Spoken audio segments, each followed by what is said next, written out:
This is The Wire for 2130 Zulu, February 3rd, 2024. Precedence is routine. Information cutoff is 2030. Bottom line up front.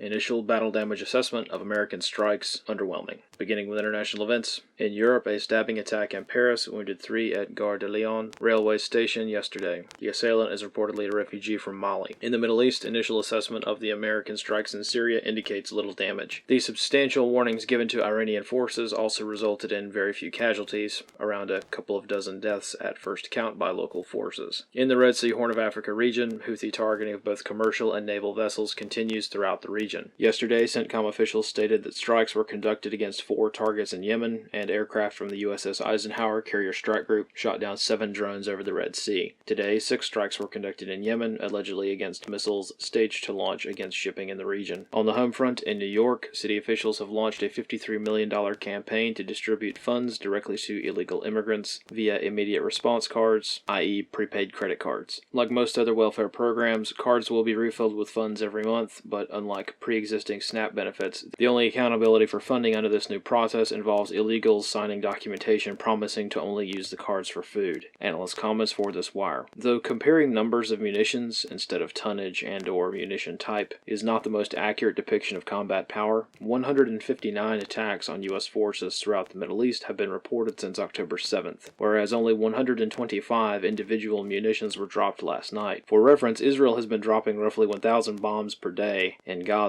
As such, the strikes observed so far appear to largely be ineffective at reducing the combat power of Iranian proxies in the region. Additionally, it is unclear as to if this targeting is representative of a one-shot retaliation or if the longer duration campaign hinted at previously will come to fruition. As it stands, retaliatory strikes may be barely above the baseline of activity for the region and may be difficult to discern from the routine targeting efforts undertaken by combat forces. This concludes The Wire for 2130 Zulu, February 3rd, 2024.